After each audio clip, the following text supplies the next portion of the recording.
on the aphconnectcenter.org/webinars link. So I'll put that in the chat for you as well. If you are looking for more events like this one, you can also visit the Connect calendar at our aphconnectcenter.org/events area. And you can see what other webinars are going on or other events in your area. And you can also provide information about events that are going on in your area. So that's another good link I will also put in the chat for you. And then we also have our upcoming webinars list. If you're interested in any other webinars we're giving, you can go to aphconnectcenter.org/webinars to get a list of those. And then also, one of the last two things I'll talk about is our information and referral line. The phone number for the information and referral line is 1-800-232-5463. I will also put that information in our chat box so that if you have any questions or need assistance, you can always give us a call. That phone number is staffed from 8 a.m. to 8 p.m. Eastern Standard Time. And so somebody will either be available to answer your call at the time you call, or you can leave a message and they will return your call. And then our last piece of information, we have a website about the National Transition Conversation. So please visit aphconnectcenter.org /national-transition-conversation / and I will also put that in our chat. It's important that we give that piece of information out because it's growing every day, and we offer some really, really good and interesting information there. So with that, let's find out who is with us today. I'm going to launch a poll and give us a few seconds to go through and answer. So our first question on our poll is, what is your job title? Are you a teacher or student with visual impairments? Low vision specialist, orientation and mobility specialist, vision rehab specialist, or therapist or teacher, assistive technology specialist, college faculty or state admin, student in a college program, a parent or other. Number two, where are you from? Are you from the Northeast US, the Southeast US, Northwest US, Southwest US, Midwest US, Alaska, Hawaii, US territory, Canada, a European country, or other? And our last question is, how did you hear about this webinar? Through the APH website, through an email from APH, from university faculty, from social media, our ACV REP website, a friend or colleague, or other. So give us about another 5-10 seconds to let more people answer the questions. We've got about 60% who have answered so far. We're getting close to 70, almost. And if you have clicked the option of other, please be sure to enter in the chat box what the other means for you, okay? All right, we have about good 70%, 71% of individuals who have answered our poll. So I've just released the results. So let's see. We have about 23% of our attendees are on TBIs, about 3% are low vision specialists, 9% are O&Ms. We have about 18% vision rehab specialist, therapist, or teacher, 3% assistive technology specialist, 6% college faculty or state administration, 2% student in a college program, 2% a parent, and 52% are others. So let's see what others means here. Deafblind specialists, nonprofit administration, case manager, deafblind coordinator, Texas deafblind specialist from the Helen Keller National Center, manager of employment services, transition VRC. Let's see, the Helen Keller National Center, New England regional rep from Boston. Hello, transition nice. VR counselor. Let's see, TBI, we've got that. Transition specialist. So wow, okay, all right. So we've got quite a few others. Training program coordinator and instructor, director of rehab services, Foundation for Blind Children. Let's see, California VR agency, Pre-ETS services coordinator. So wow, that's awesome. Welcome everybody. We're excited to have you. Let's see, number two. We got 14% from the Northeast US, 32% Southeast, let's see, 11% Northwest, 22% Midwest. We don't have anyone from Alaska or Hawaii or US territory, Canada, or European country, but we have 2% from other. And if you want to include what other is in the chat box, we'd love to recognize you. Right. And then let's see, number 3, how did you hear about the webinar? About 12% from our website, 48% from an email from APH, 5% social media, 3% ACVREP website, 31% a friend or colleague, and 2% from other. Looking in the chat, we have someone from Canada, Sanita from Canada.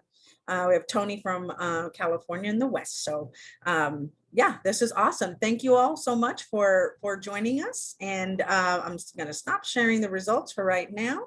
And again, I'm going to welcome everyone in, and we're excited to have this webinar on pre-employment transition services, basics and beyond. And I'm going to hand it over to Richard now. Thank you, Alaya, and good afternoon, everyone. It's very exciting. My name is Richard Rutha, and I'm with the APH Connect Center and Career Connect team. If you have suggestions for future webinars like today's, please drop us a line in the chat. I'll also put my email in there, but I really want to get to the content. We have 2 subject matter experts who know transition very well. Shannon McVoy and Melissa Diehl are with us. So they're going to talk to us about pre-ETS and transition services, basics and beyond. So I'm excited, and good afternoon, Shannon and Melissa. The floor is yours. All right, good afternoon. Thank you, Richard. And Alaya is going to put up our slides here in a second, but we wanted to do a quick introduction of ourselves, and then we will jump into the content. As Richard indicated, my name is Shannon McVoy. I am the statewide transition services manager for the Michigan Bureau of Services for Blind Persons. And we did a presentation a while back, and there was some questions about, you know, what are pre-ETS, and so we wanted to put together kind of an overview for all of you. Looks like some of you are VR specialists in transition, so you might be able to help us out here. But yeah, I'm Shannon, and I'll let Missy introduce herself as well. Hi, everybody. I'm Melissa Diehl. I eventually become a Missy. You could call me whatever you want. But I work right now with the George Washington University, and we work on the National Technical Assistance Center, the Collaborative, which is a newer technical assistance center. Some of you might be familiar with the prior versions of cycle of technical assistance, where there was the National Technical Assistance Center on Transition, NTACT, and then there was a separate technical assistance center called the WINTAC, or Workforce Innovation Technical Assistance Center. And the WINTAC focused primarily on helping states implement the provisions of WIOA, including pre-employment transition services. And that's what my team worked on. And then as of October 1 of 2020, the new round of technical assistance came to be, and we're now merged under one big roof or umbrella, for lack of a better word. And so, you know, I think it demonstrates the emphasis and the importance on collaboration between vocational rehabilitation and education. And at the federal level, they wanted to demonstrate that even through the Technical Assistance Center. So we're really excited to see where that takes us in terms of helping states be more collaborative with their partners. All right, great. I don't see the slides. Am I supposed to see the slides? I think so. I'm going to share. I was waiting for you to tell me when you're ready. All right, we're ready. No, you're good. I'm just waiting for you. I want your direction. Well, I'm messing around with 2 screens, so I know, me too. I'm trying to get it to work how I want it, and it's not really doing it. No, I completely understand. I want to take your direction. Here we go. Okay, so the slides are there, and I'm gonna. Can you see the slides? Yep. All right. Thank you so much. Okay, there we go. Perfect. So one of the things that we wanted to do kind of off the bat is just, if you can put in the chat, like, one takeaway that you'd like to have from today's session. Like I said, we put together this presentation, And, it's a lot of basic information, and then, we're going to expand on it, really focusing on those collaborative relationships. But if you can put, if there's something specific that you'd like for us to touch on, we can certainly do that. So just go ahead and pop that in the chat. And if you can skip to slide number 3, that would be great. Okay. Now that'll just allow us to make sure that we address your questions and you get what you want out of this session. So please don't be shy. Feel free to put that in. Absolutely. So what are Pre-ETS services? Basically, they are designed to be an early start at job exploration. And really, we want to assist our students in identifying their career interests and, looking at what other VR services might be available in the future to help them with that. One of the things that I love about pre-employment transition is it's really expanded what we could do. I was a VR counselor prior to my current role. And there were a lot of things that we weren't able to do with students, except for in the summer months. So, we had a mentality of, no, that's the school's responsibility. So with this new category of pre-employment, we really are able to do a lot more with our students. And this can be provided by our Voc Rehab staff. It can be a collaborative effort with state and local education agencies. And also we're providing a lot of these services through our community partnerships. Next slide. So some of the key components of the Workforce Innovation Opportunity Act, WIOA, which replaced WIA, was really to emphasize the provision of these services to our students and our youth with disability to ensure that they have opportunities to receive the training and the services that they need to achieve competitive integrated employment when they exit the school system. And it's also expanding the population of students with disabilities that can receive these services, as I mentioned before. So many of our youth and students with disabilities that are transitioning from school to either post-secondary education or employment. Next slide.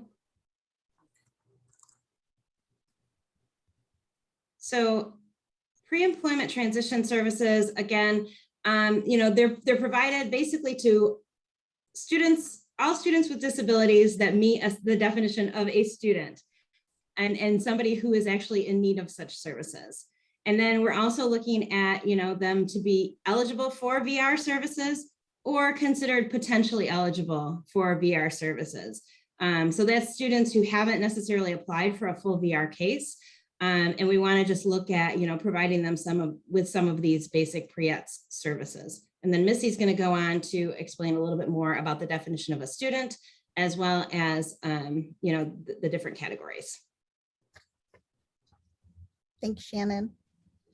All right, so this will hopefully answer, I think, Terry's question, or at least this or the next couple of questions. Same with Brendy, who had some questions about a student and who kind of qualifies. So an individual who's considered a student with a disability has to meet basically like 3 main criteria. 1, they have to be in what we consider a recognized education program, which could be secondary, post-secondary, or other recognized program that would earn or yield a credential. The second piece of that definition is they have to fall within the minimum or maximum age. Then that's determined by each state. And we'll unpack that on the next slide about what that age minimum and maximum age range is. And then the third bucket is what Shannon was just talking about, that they're either eligible for or receiving special education or related services under IDEA.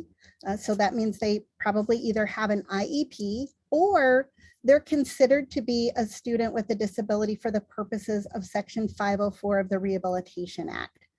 So again, pre-employment transition services can be provided to any student who meets those 3 criteria and are in need of those services. We can go to the next slide.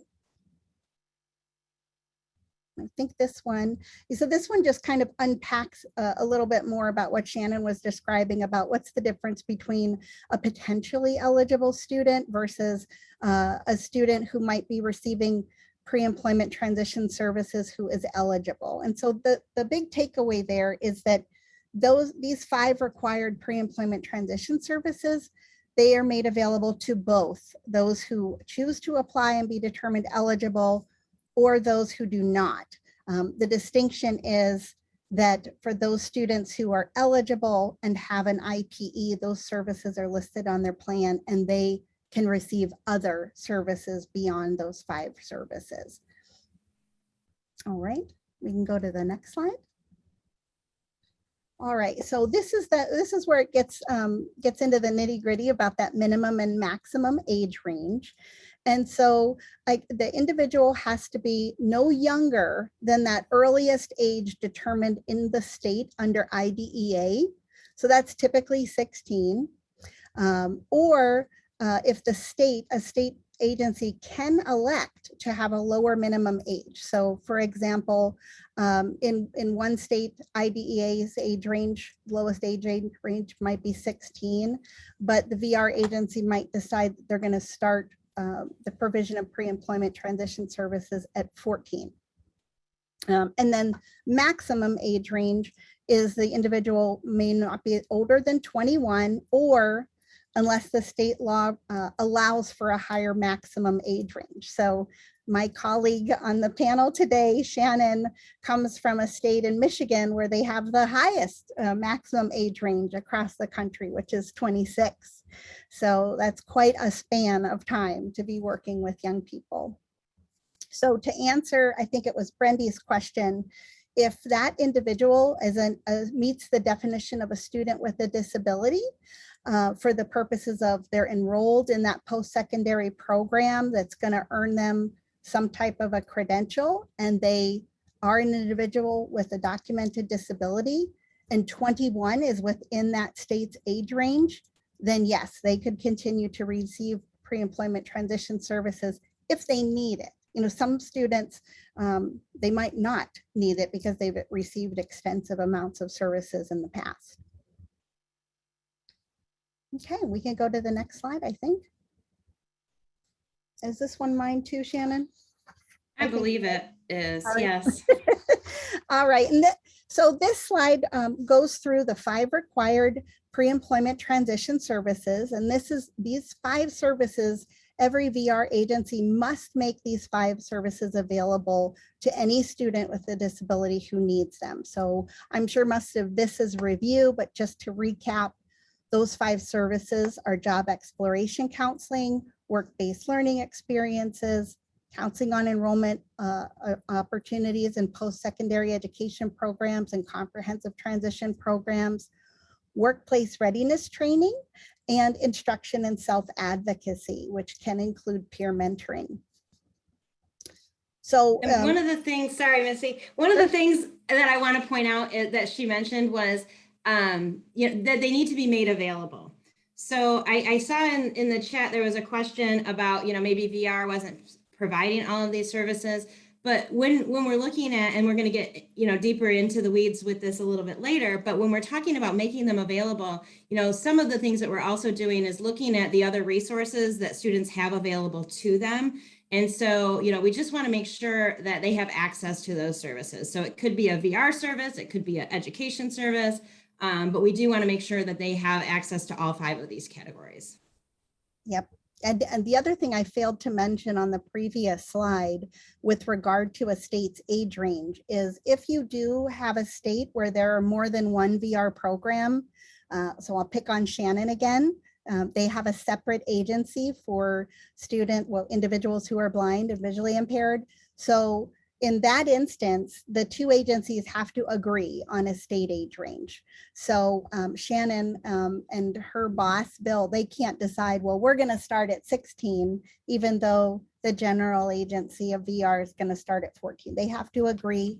And to answer someone's question in the chat, you should be able to find that age range in on the agency's website.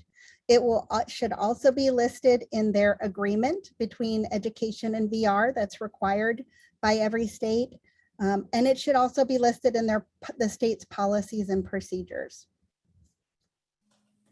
All right, and I just want to see, I think we got another question about at what point is the student eligible for VR services, and is that determined by age or grade?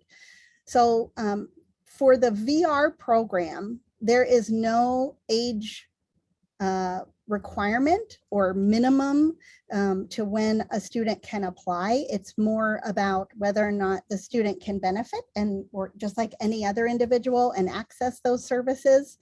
But the intent, and we're going to get to this in another slide or two, the intent behind pre-employment transition services was to create a more flexible and seamless set of services that students could access without applying for the full program until they're truly ready for those more intensive services. Because prior to Pre-ETS, students and families just found the whole enchilada of VR a little cumbersome and comprehensive, at least to get into it. So we'll talk about that in a second. But one of the things just to point out on this slide that we have open is that VR cannot limit or expand those 5 required pre-employment transition services. So for those students who choose not to apply and access pre-employment transition services as a potentially eligible student, they can only get those services. And as well as if they had a sensory or communicative impairment, they could get auxiliary aids and services to access the 5 required, but they couldn't get any additional VR services unless they went on to apply and were determined eligible. All right, we can go to the next slide. Is this me again? I feel like I'm talking so much. So this slide has what we call like the continuum of VR services. So you see these arrows going down, and it's supposed to just represent what the intent behind pre-employment transition services was, which is to be that on-ramp or earliest set of services to help students get acclimated and to get those additional career exploration activities, so that when they are ready for more intensive transition services and employment services and they apply to the VR program, they're going to be more successful. They're hopefully going to get into more career pathways and programs that are going to make them more successful in the future. And we're hopefully going to see more career opportunities and higher wages for individuals with disabilities as a result. Okay, I think we can go to the next slide. So this next slide represents kind of the 3 ways that VR provides or can provide transition services. So the first, on the very far right side of the screen, you'll see the lineage of pre-employment transition services, that it's only for those students who meet the definition of a student with a disability. They're not required to apply for VR or have an IPE, and they can only get those 5 required services. Next, in the center of the slide, you'll see the individualized transition services.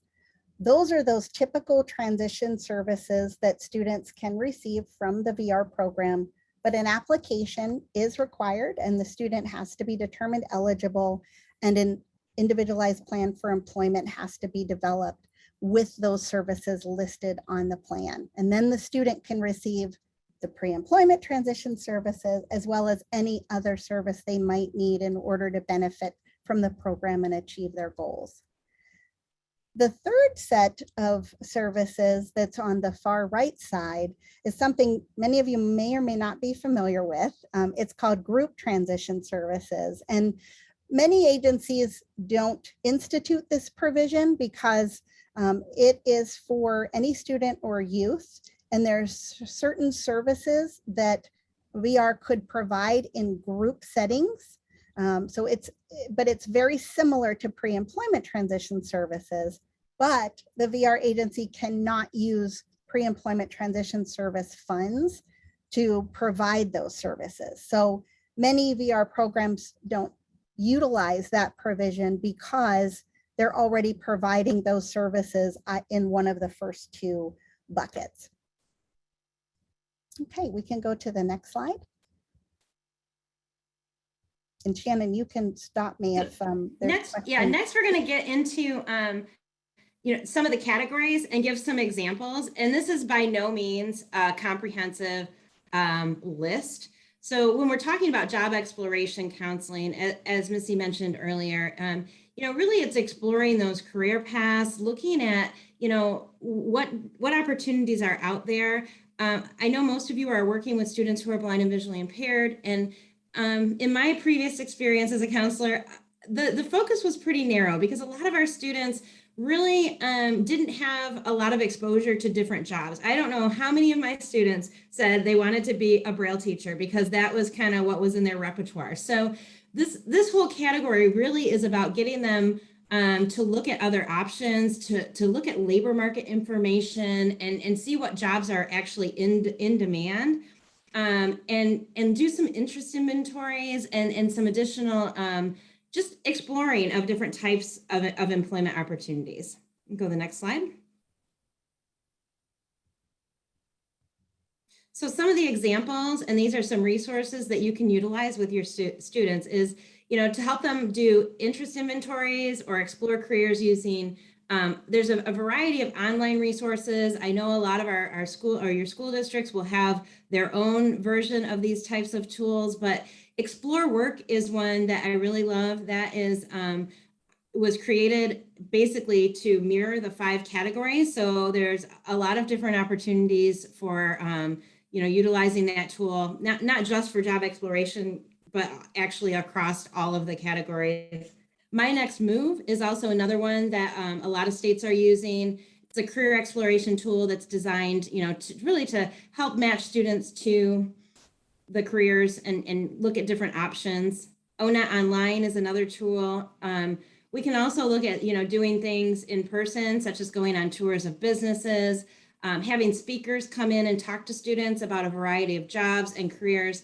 And again, really looking at that labor market information. We really want students when they exit school to have a career path that exists, right? We want to make sure that when we're looking at jobs and talking about them, possibly going on to post-secondary or an apprenticeship or anything like that, that when they get done with that training, there's going to be good opportunities for them to become employed.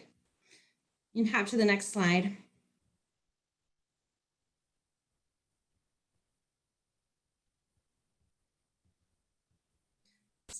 So counseling on opportunities, I hate saying this one, for enrollment in post-secondary education, basically. So some of these services can include, but again, this is just an example and some ideas, are looking at and advising our students and our families to look at different curricula, different course offerings at different post-secondary education training programs, to explore, what's needed to be successful in the workplace, what type of training would they need for the position that, or, career path that they're looking at. Some of the different things that we can also be doing is, advising our students and our parents on, the application process, the admissions process, completing the FAFSA, and also providing some additional resources that would help to support them in that post-secondary education. Next slide.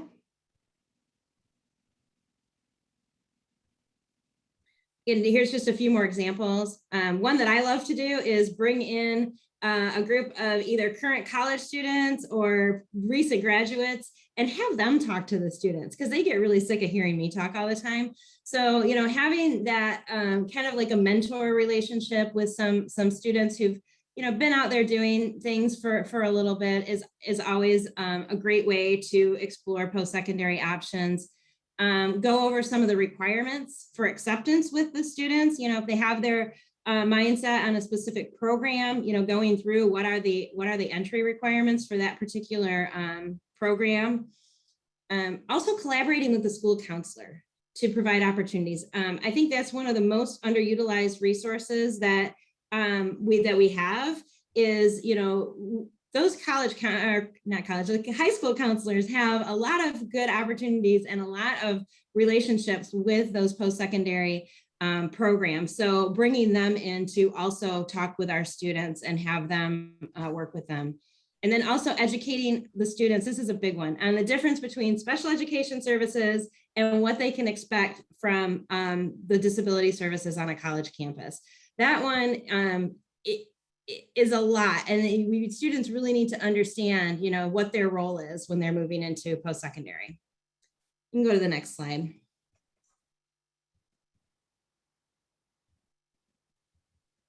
So workplace readiness training.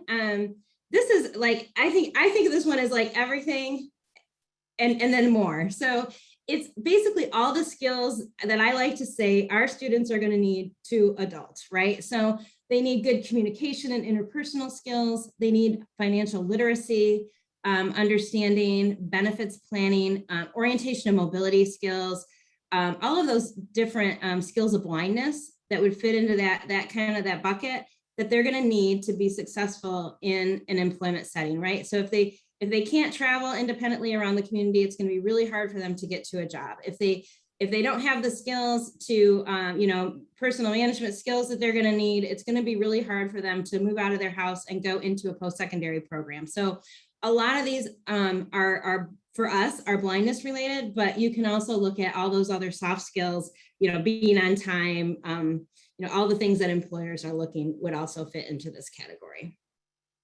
Next slide. So again, some examples. We've got, your soft skills training. Skills to pay the bills is a great one. I know a lot of people are using that. Looking at teaching workplace vocabulary and supporting them in communication, having them participate in financial readiness classes, either through their school, through their bank, through VR, and then again those skills of blindness. Next slide.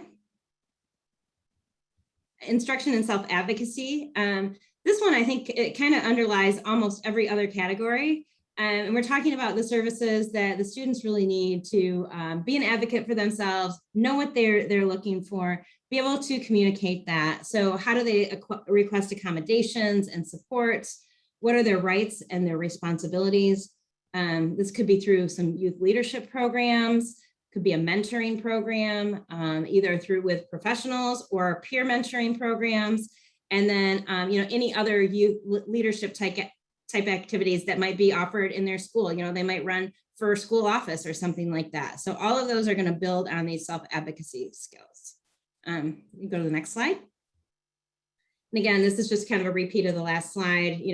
Some more examples: disability awareness, disability pride. Those are both really important things that the students need to understand.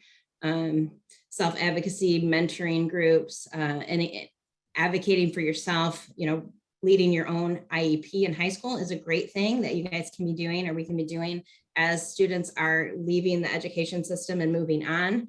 And then, just different classes or workshops that we can provide. Next slide. So work-based learning. This one is really a wide variety of activities as well, but that's kind of what it sounds like. Anything that you would consider an employment experience. So, we can look at things, and I've got some examples here. And this was actually this was out of a presentation that I did in Michigan. So I thought I saw BSBP, but I guess I didn't. I saw Bureau of Labor Stats, career voyages, virtual job shadow. Those are, again, some activities and some programs that you can be using to work with your students. Again, Explore Work has a lot of information on work-based learning, but really what we're looking at is providing opportunities for students to have paid, unpaid experiences, worksite tours, job shadows, internships, things of that nature that will really help them to build their resume and get some work experience on there. Next slide.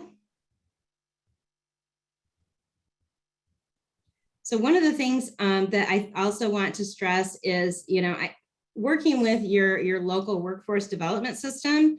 They have a lot of great relationships with business. So we want to coordinate with them to provide, either some training sessions for our students, take your students out to visit the Job Service Center, building networks with community partners so that we can, build some opportunities for students to either have a job shadow or an actual work experience. Look at, identify disabilities, individuals with disabilities that can offer firsthand accounts to share with their students about their work experience. And then, partnering with those one-stops, I think is huge. You can go to the next slide. Hey, Shannon, before we dive into the coordination activities, there's a couple questions in the chat I thought we could just address before we move on to this section. One was Julie. She's asking if a student qualifies for pre-employment transition services and then is enrolled in a program and then qualifies for VR services, do they have to leave their Pre-ETS program? So I would say, Julie, not necessarily, of course, if they're still meeting the definition of a student with a disability when they apply for VR, and they're still in need of that service, then they can continue to receive that service. However, that service would then be put on that eligible student's individualized plan for employment, along with all of the other services that they receive. If, however, that student has aged out or they're no longer enrolled in an education program and they apply for VR, they could get other VR services which are similar to pre-employment, but they couldn't get the 5 required pre-employment transition services once they cease to meet that definition of a student with a disability. So I hope that answers your question. Right. And I'm just going to throw in here one more thing about that, because I think it's a huge misnomer across the country that Pre-ETS is akin to potentially eligible. Yes. And those things I've heard intertwined all over the place. And in the slide where we were talking about what students can receive, like Pre-ETS, they're a service. They're a service. They're different. These 5 categories of different services, and they're for students who are potentially eligible and eligible. And I've heard that so many times, and I think it's a huge confusion out there that people in their mind somehow think Pre-ETS is only the potentially eligible students. And I've even heard, in Pre-ETS students. And so we want to make sure that that's the distinction. So yeah, I mean, if you have a student and they're enrolled in a program and then they move to a VR case, again, if they're still a student, they would still be able to participate in any of these 5 activities or programs. Exactly. And then there was a question from, I'm just trying to find it, about bioptics and a student who has their driver's permit. So typically driver's training is beyond the scope of pre-employment transition services. However, a VR agency might have a workplace readiness training where they walk through all of the steps that are required so the student understands how to obtain a driver's license and what does it take for insurance and how do you get your permit and where do you get driver's lessons and all of that stuff. But if they go to actually need driver training, that's beyond the scope of pre-employment transition services. Right, as would be the bioptics, because that is considered a personal device. That's like glasses. So if the student, if it's specific for that particular student, like glasses would have to be, because they'd have to be, with their prescription and their bioptic, those would not be able to be paid for out of Pre-ETS funds either. And then the last question in the chat so far from David asks about, do they always have to be provided in a group setting or can they be just for one individual? They can be provided to one individual or in a group setting.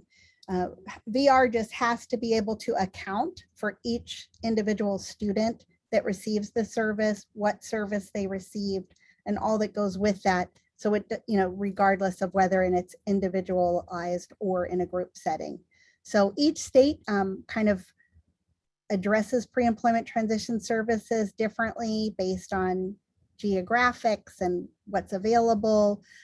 Some states strictly provide pre-employment transition services by their own staff.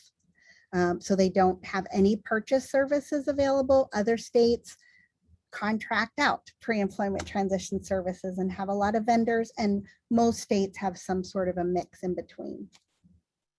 All right, sorry, Shannon, we can move on to coordination now. No, that's fine. So pre-employment coordination activities, there's four different ones that fall into this category. The first one that's huge is VR staff attending the IEP for students with disabilities, obviously when they're invited. And that's really important, because as we're working together, we're coordinating these services, we want to make sure that the students are meeting with the VR entity, and also that person is aware of those students. Also working with the local workforce development boards, one-stop centers, to identify and develop work opportunities for students. Working with the schools to coordinate and ensure the provision of Pre-ETS, and then attending person-centered planning meetings. That's typically a community mental health service. And so, we want to make sure that all of these activities are really designed to support the successful delivery of Pre-ETS, and that each one of these activities focuses on a different group of partners with whom to coordinate. These activities are also established to help the people and the processes to make sure that those services are presented. Really, the student doesn't need to know all of the behind the scenes. That's really just for us. One of the things that a lot of states are doing is, we're documenting our time, and counting that staff time to for the Pre-ETS reserve. So we're utilizing the time, including our travel time to and from these coordination services. Next slide. So collaboration with the local education agency. This one, as we've mentioned before, is essential when it comes to these local partnerships. We want to make sure, not really we want to make sure, but they must be provided in collaboration with the local education agency. LEAs are still responsible and obligated to provide transition services under IDEA. And they're also, still responsible for paying and providing some of the transition services that special education has traditionally provided to ensure a free, appropriate public education. They also, in the pre-employment transitions provided by the VR agencies, they can't really duplicate or supplant the services that are already being provided through IDEA. Next slide.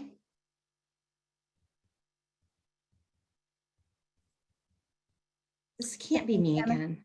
I could do this one for sure.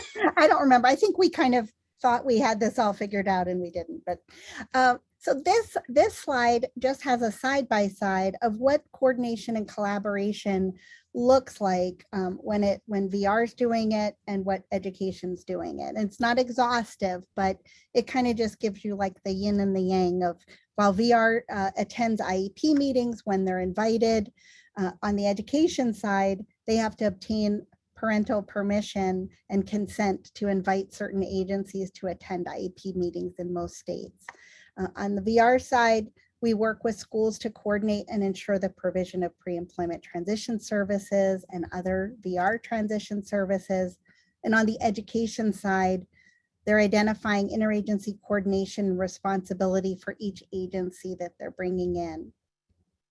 For VR, we're attending person-centered planning meetings and working with the local workforce development boards and other one-stop centers for creating some work-based learning experiences. And again, on the education side, they're creating that process and ensuring there's a process for roles and responsibilities and referrals to be made, and providing information about students who may benefit from VR services or other services from providers and stakeholders. We can go to the next slide. So this slide is kind of representing what Shannon was alluding to, where we're hoping that we are sequencing and supplementing services and not supplanting. So we just kind of tried to define this because a lot of questions come up about what does it mean to supplant services, right? And so we just wanted to make this distinction between supplement, which is you're adding to, you're increasing, you're building upon, and versus supplant, which is to replace or take the place of. So what this looks like, for example, with regard to pre-employment transition services, because they are so similar to those transition services that can be provided under IDEA, is that VR just can't come in and to a school district where maybe they have a very established self-determination program. And VR can't say, well, I can pay for that now because I have to use 15% of my funds. Because education already has that in place, and that's a service they provide under IDEA, the only thing that VR could do in that arena would be, well, maybe we could come in and help build a peer mentoring program or something to supplement that versus supplant, so that we're not using funds for one program that benefit the other, but we're reserving our funds on each side to benefit what the intent of those funds are supposed to do. All right, we can go to the next slide. So this gets into how can we really collaborate to supplement what each is doing. And Shannon is going to go through some examples of how you can do that, but there's really no magic to it. I mean, it's really just sitting down with getting your partners to the table at the local level and mapping out services and determining what is being provided and who's doing what, so that you can identify those gaps in services and sequence services and leverage each other's resources for students and determine the needs of each student. Many of our states have begun some really great planning activities that they do. They begin in the summer, and then prior to the start of the school year, education comes to the table with a list of students for the district that may benefit from the services. So VR has an idea of who might come. They map out the services so they know where the gaps are and the needs are, and they can move the resources around where the needs could be. So they can coordinate those goals on both the IEP and the IPE if those students apply. All right. So the other slide we included here was just how VR and education can make this determination. And this comes out of the preamble in the regulations, which kind of talks about how do we determine when these services are similar, who pays for what. And so what RSA shared were these three columns that they want us to look at the purpose of the service. So is the purpose education related? For them to achieve their diplomas or certificates of completion, or is it employment? Is it an employment outcome? Is it a customary service already provided under IDEA, or is it a new service that VR can participate in and provide? And eligibility. Is the student eligible for the services under IDEA, or do they meet the definition of a student with a disability for the purposes of pre-employment transition services and what they might need? So again, if the answer was yes, then VR and the LEA would need to make decisions as to who's responsible for what and make those services available. Next slide. All right, this next slide is an example of just kind of what the IEP and the IPE looks like side by side, not an actual IPE, but what are some of those components? So in addition to collaboration between education and VR around financial obligations and responsibilities and providing or arranging the services, what's been in the regs for quite some time is that for those students who have applied for VR and are eligible, that they should have a plan in place as soon as possible, but no later than the time they graduate. So if the student indeed has applied, then that alignment between the IEP and the IPE is very important. And so we wanted to show you a side-by-side of those key components that'll be listed in both the student's IEP on the education side and compare it with what could be in the student's IPE. So this comparison could also help illustrate where these points of intersection and alignment occur and where the distinctions might be. So for example, in the IEP, if you're looking at the individual's present level of academic and functional performance, the IPE is taking into consideration the individual's abilities, strengths, resources, priorities, concerns, and interests. So you can kind of see that alignment, but maybe they're there for just a slightly different purpose for each program. Again, the IEP is looking at measurable annual goals, and the IPE is addressing the objectives of the service, measuring success, student progress, and expected outcomes. And they also review the IPE annually. So if you want to think about how education and VR currently work together in the coordination of transition-related goals and objectives in the IEP and the IPE and how the services between the two are aligned, hopefully this will help reduce some of the duplication and strengthen that coordination and service delivery to assist the students in successfully achieving their post-school employment goals. We can go to the next slide. All right, so how do we determine what a student needs? So the really best way to do that is to communicate with each other and what IDEA transition services the student's currently receiving and will be receiving on their IEP or under Section 504. And then VR can determine how to supplement and enhance services so that the student can be successful. So we want to identify those services, determine what the student needs, develop the plan if they are an eligible student, and coordinate that with the IEP, and then coordinate those goals and objectives. We can go to the next slide.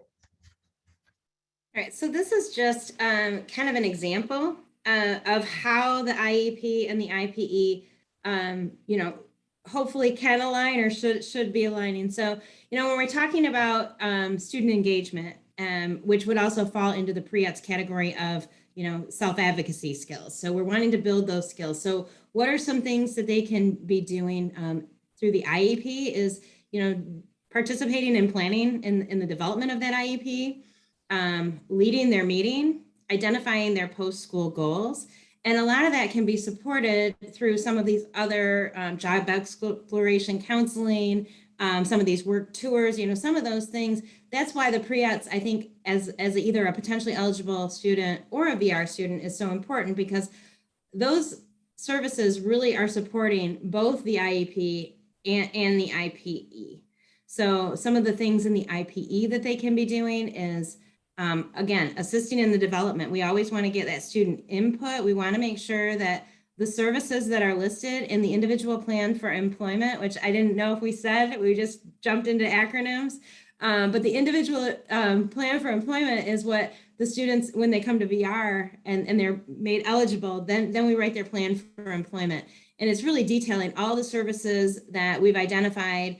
When I say we, the VR counselor, the student, the family, what are they going to need to be successful to reach that competitive employment outcome goal? Some of the responsibilities of the student will be written into the plan. And it's also going to identify what is that projected school outcome. So when we look at aligning the plans, we really want the student to understand and be able to explain what is their goal. What are they hoping to accomplish? I don't know how many students I've worked with over the years that basically said, well, I want to go to college. And it's like, well, why do you want to go to college? Well, because I want to go to college, because everybody goes to college. So, we want to make sure that the post-secondary education supports the employment goal. And I think, that's one of the huge things. And that starts really early in the IEP process. And having our student advocate for their needs across environments. So, We're moving from, an entitlement program in education where students have a lot of supports to either an employment setting where they might have no supports except for, somebody on the peripheral, or, the disability services at post-secondary. So we want to move them, in a nice, easy manner from, having a lot of support to having very little support and reaching, their goals as they exit the school system. Next slide.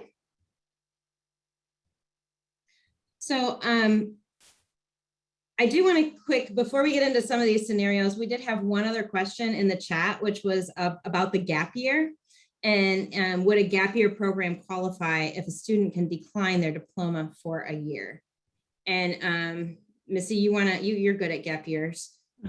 Sure. And this one I was kind of thinking, well, I wonder which part. So typically we have an FAQ on both our old WinTAC website, but also on the new NTACT, the collaborative website, there's new FAQs.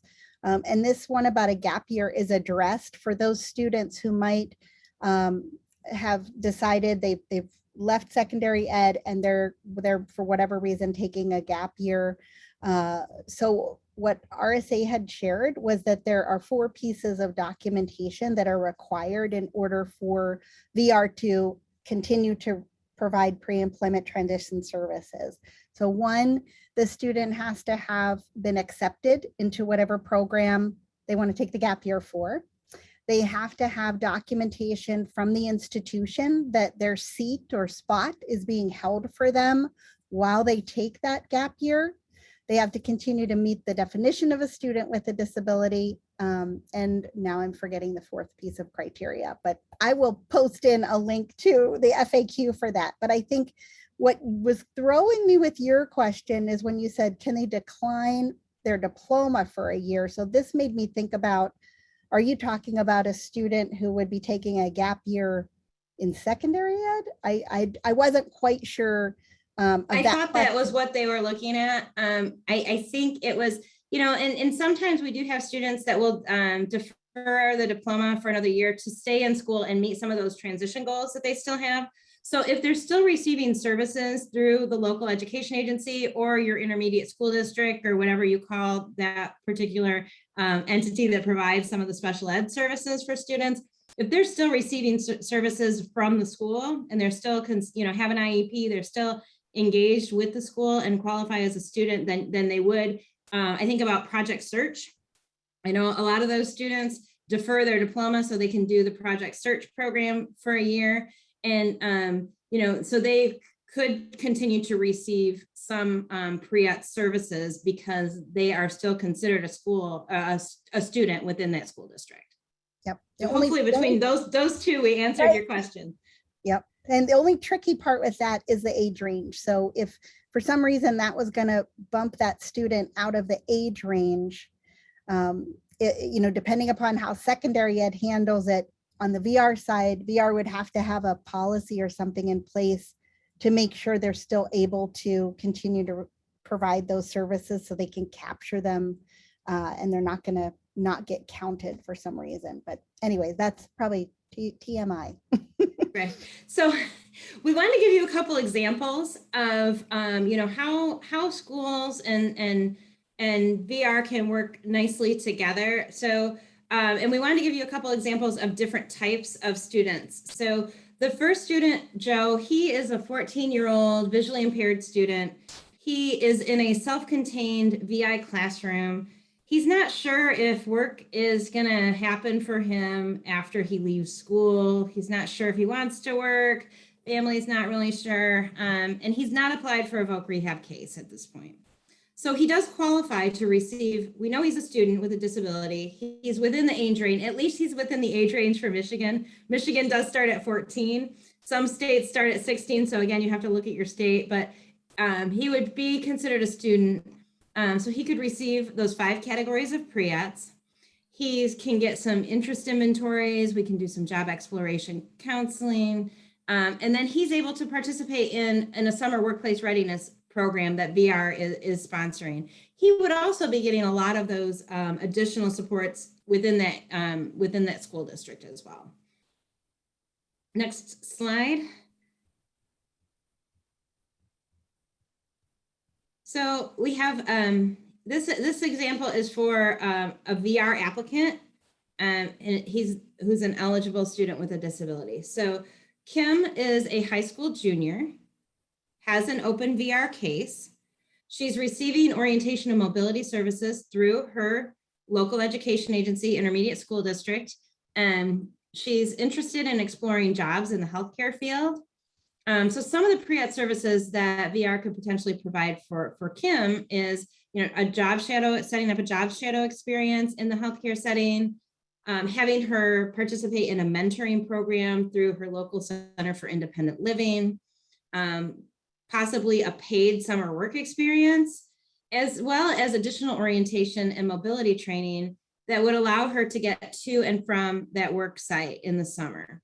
So again, that's back to the supplementing and the supplanting. We can't just do mobility that the school is supposed to provide under the IEP, but we can provide additional O&M training if the student needs that to participate in one of these 5 categories of pre-ETS programming. And then also possibly some coaching services that she might need to be successful on the job. Next slide.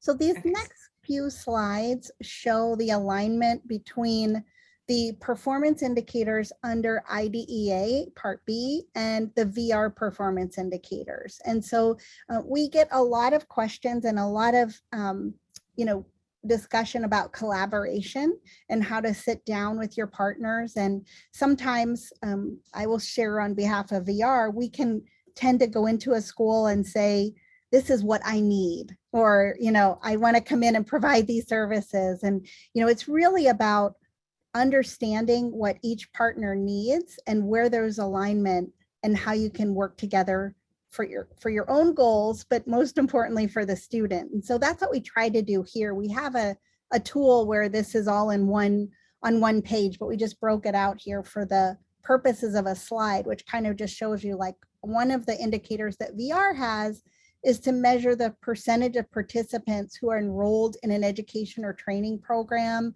and attained a recognized post-secondary credential or secondary school diploma or its equivalent within 1 year of exit.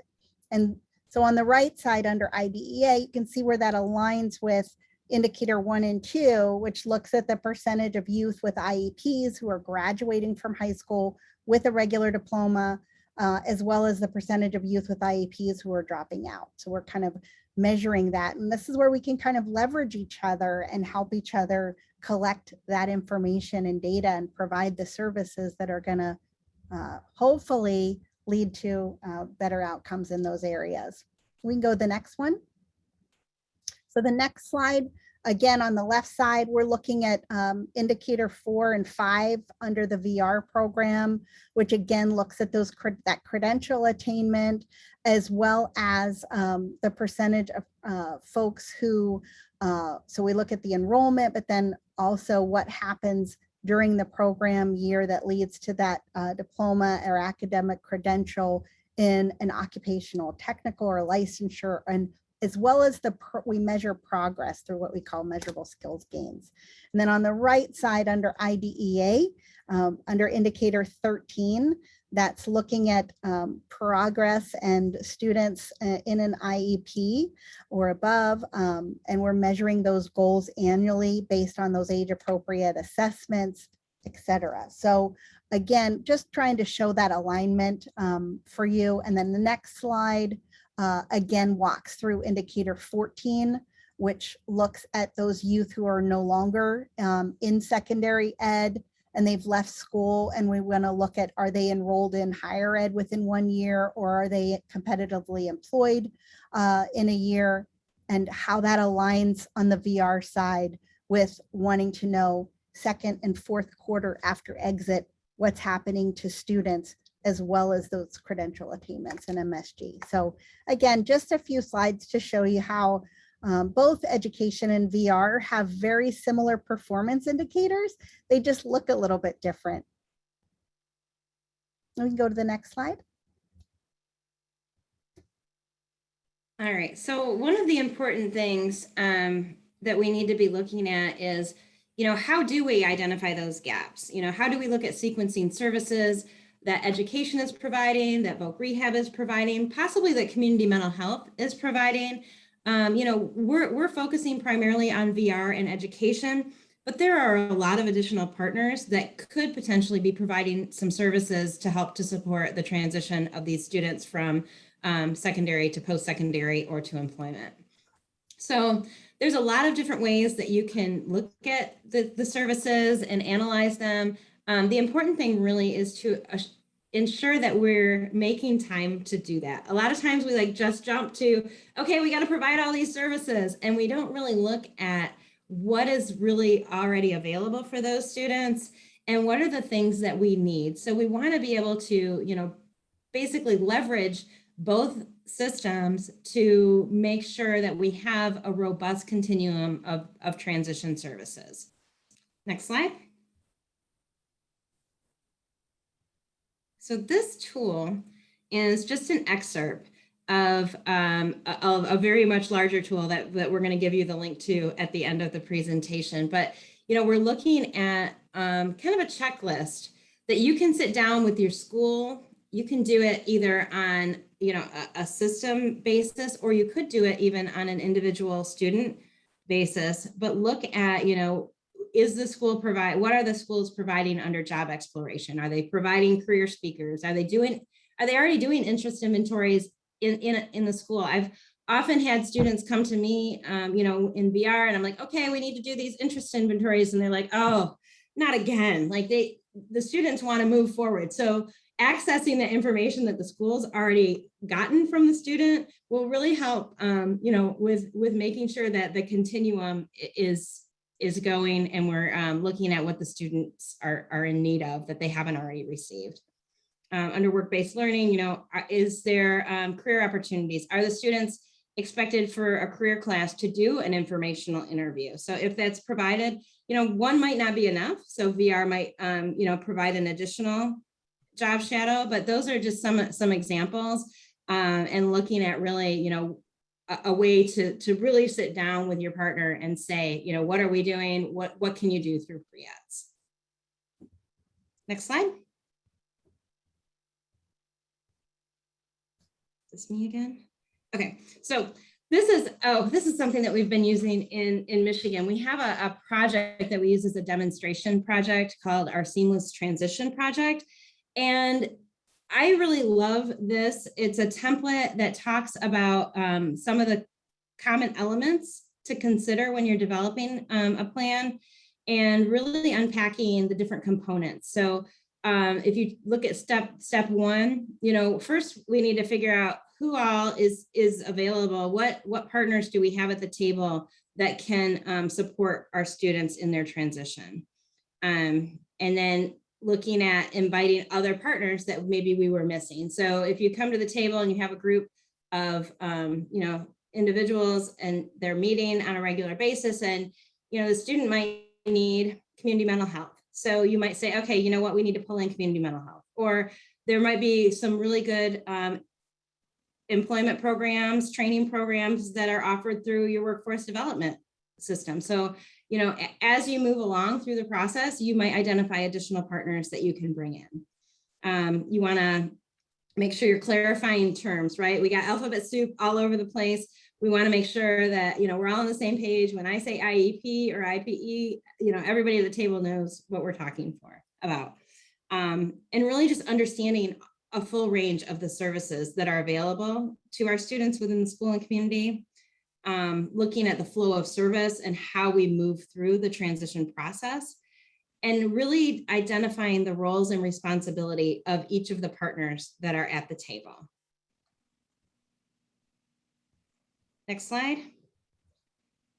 This again is a part of that flow of services, and looking at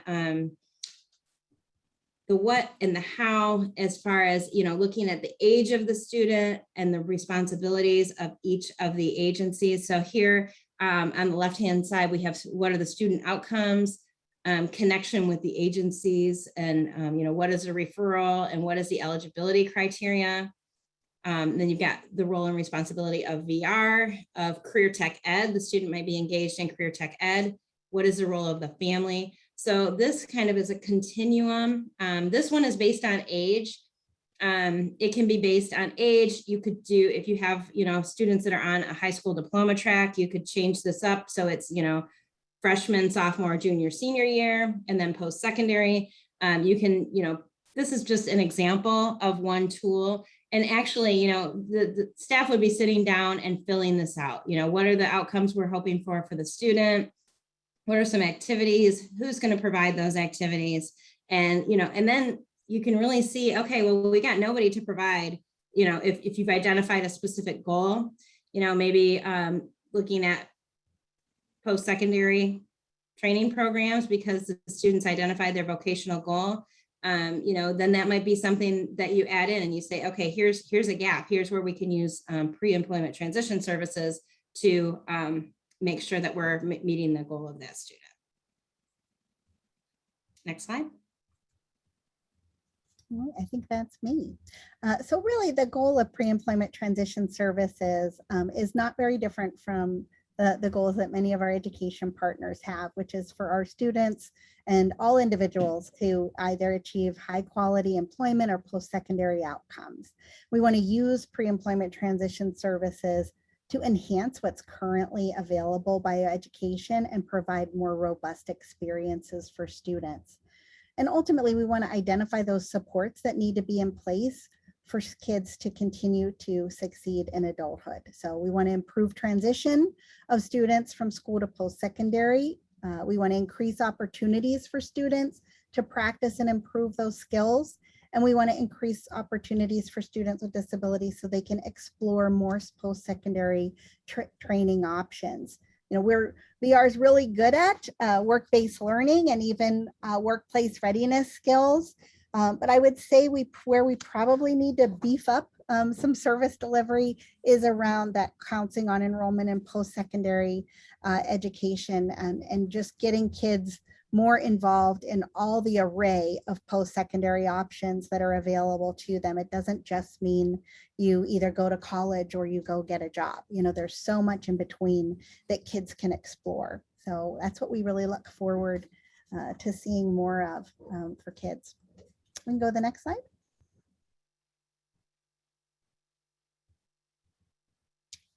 All right, and really the end game is more about our students with disabilities and their outcomes. So just supporting our students, being a good partner with education, labor, whether mental health, behavioral health, to just reduce duplication, but fill those gaps and really be a valued partner. Anything else, Shannon, that I'm forgetting? I don't think so. Somebody had asked earlier, will we have time for a Q&A? And we certainly do. We want to make sure. And I think if you can unmute, you can go ahead and answer, ask any questions that you have, or you can still continue to put them in the chat. I think Marianne raised her hand. I don't know if she has the ability to unmute. If you don't, let me see, I might be able to go in and unmute particular people who have their hand up. So let me see. Okay, Marianne, can you talk and see if we can hear you? Can you hear me? Yep, there you go. Perfect. So Shannon, I just wanted to go back to your point, which I thought was big about, PreETS is not separate from VR. I thought that was a really big point. And so we're talking about continuing PreETS services as an individual transitions from, pardon me, your point was that you were hitting home that PreETS services are for PE and VR individuals. Yes. And I thought that was a really great point. And so as we consider these students who start maybe as a PE case, and they go along and at some point, it's best that they transition to a VR case type. As we talk about continuing these PreETS services with that now VR student individual who has an IPE, my question is, and what there seems to be an agreement that PreETS should continue in a VR model. However, the question for me is, who provides the PreETS services once the individual is in a VR case type and no longer the PE case type? Because that seems to be a bone of contention. I think everybody seems to have a kind of a different opinion. And now I feel like I'm collectively getting the opinion that yes, PreETS should be continued in a VR model, but I'm not getting a definitive on, okay, who's doing the PreETS? Is it the VR counselor? Right. Again, I think it would come back. Any light on that, guys? I greatly appreciate it. Sure. I think that would again come back to, looking at, what is education providing? What resources does education have? And then how can VR supplement that? So honestly, to me, and this might be a Michigan blind agency thing, but we have traditionally opened students in VR at 14 for as long as I've been a counselor. I've been with the agency for over 18 years. So to me, this pre-employment transition category is just really a way to enhance our services. It's a way to get some of those students who maybe are hedging, or families aren't sure if they want to sign up for a case. So this is a way to really get them some initial services so they can kind of test the waters. But when they move, when the team identifies that they need a VR service outside of the realm of those 5 categories and the 4 coordination services, when you say, okay, hey, you know what? This student really needs transportation. Transportation is the one that drives me crazy. So they need transportation, and you can't get that as a standalone pre-ETS service, but you can get it if you're a VR student and you need transportation to get to and from a pre-ETS work experience. So you open the VR case, you move them in there, but the who provides it is still going to be the same. I mean, VR typically is still going to provide those pre-ETS services. It really has, to me, it has, and maybe Missy, if you have something to throw in, it has nothing to do with if they're a PE case or a VR case. It just depends on where are they on that continuum of services, and do they need VR yet? If they don't need VR yet, keep them as a potentially eligible. Right. And oftentimes, as you mentioned, that decision is sometimes they transition out, but oftentimes their need becomes different, obviously, because the monetary supports, as you just mentioned, are part of the VR case type, but unfortunately they're not in the student services or PE case type. So oftentimes if I lose a student, it's because I feel like I can't serve them enough, and maybe they're getting into an area where they do need, as you mentioned, supports for transportation. Maybe they need augmentative devices, things that I can't furnish in this level. The only other thing I would offer is, depending upon the state and how they, because I don't know who's in the audience here, different states, because of the volume of students, have different mechanisms to deliver pre-employment transition services. So for example, some of our states have a contract where a certain provider provides all of the services to potentially eligible students. And then they have additional pre-employment transition services that are provided by other vendors and or VR staff once the student applies and is determined eligible. So it's not that they can't get the service, it's just that every state's a little bit different in how they do that. The only other thing I would say, Marianne, that kind of it's another one of these things that people get very confused about, is a lot of times we'll hear folks in the education agency saying, well, I'm providing pre-employment transition services, and yet no, you're providing transition services under IDEA. They might happen to align with one of the 5 required services, but you're not providing pre-employment, just like VR is not providing an IDEA service, right?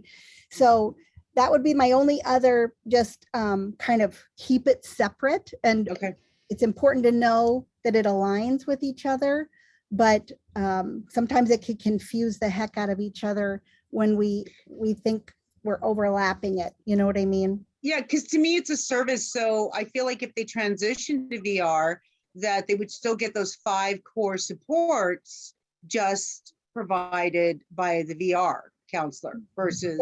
It's like pre-employment and then pre-employment plus, right? Yeah. If you apply, you can get all of that plus, whatever else you might need to get to your goal. And I'm just going to start trying to do a little bit more networking with, I come from a background of ComD, which is speech services in school. And, my last population was high school. And so I was often as a school employee disappointed at the lack of conversation with our high school and middle students.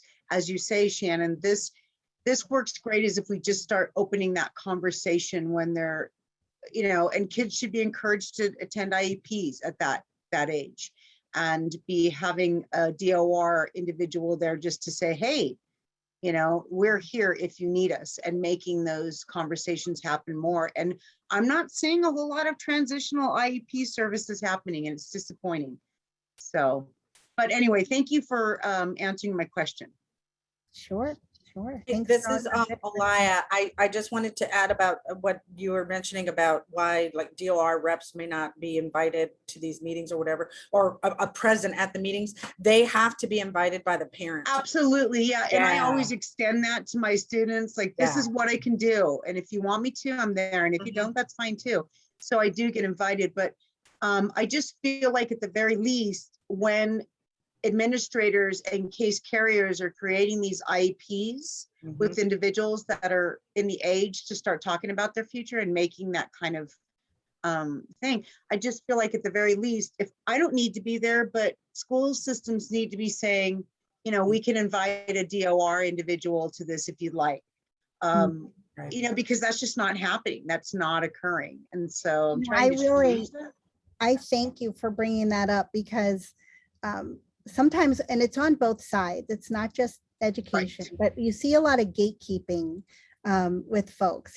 I know my own daughter has an IEP, but she's pretty high functioning, for lack of a better term. And I wanted to kind of see what was going to happen as she entered 11th grade, and no mention of VR, no mention of anybody coming to the IEP. And so I reached out and I said, hey, why am I not hearing about VR and about whether or not they're going to be invited to her IEP?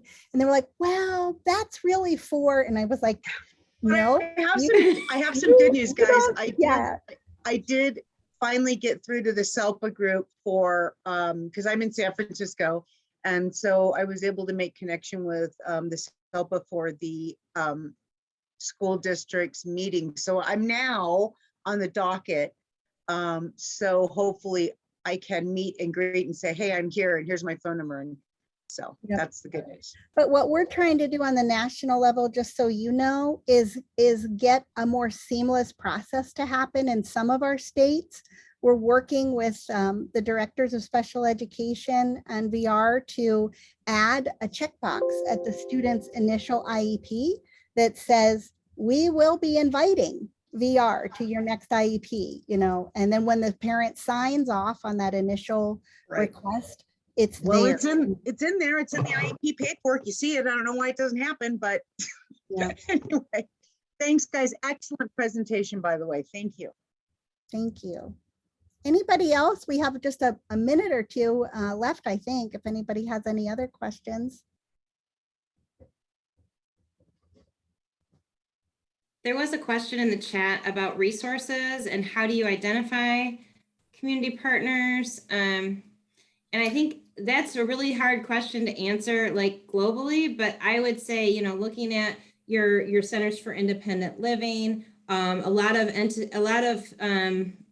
agencies or a lot of groups, like in Michigan, we have intermediate school districts.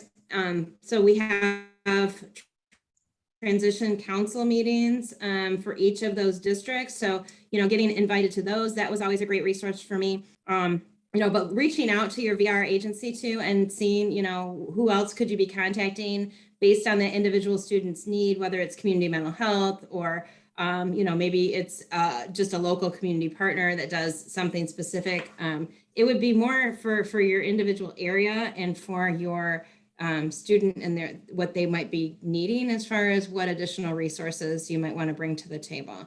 But again, that's why that planning tool I think is so useful, because you can sit down and look at what are the goals and see, okay, who's missing at this table, you know, and then, you know, if nobody knows, then you'll have to work real hard as a team to figure out, you know, who could potentially provide that service or, you know, what agency might be able to help you.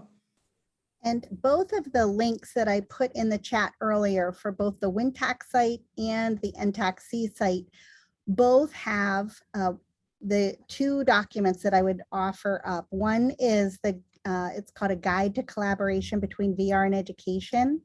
And there's an appendices in there that has all of the tools that Shannon was showing you and a whole lot more. So you're welcome to access that and download what you feel is useful.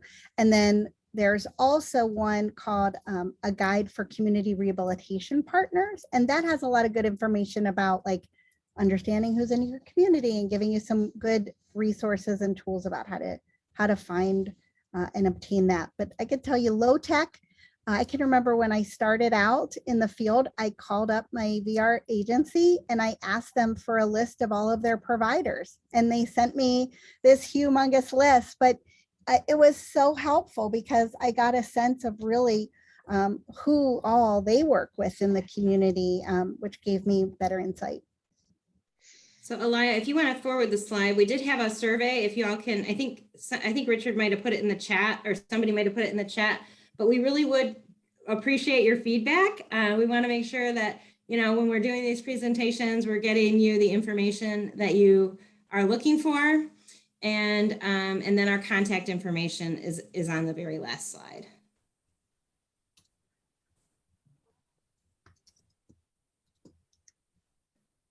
And you're welcome, if you have additional questions, to reach out to either Melissa or myself.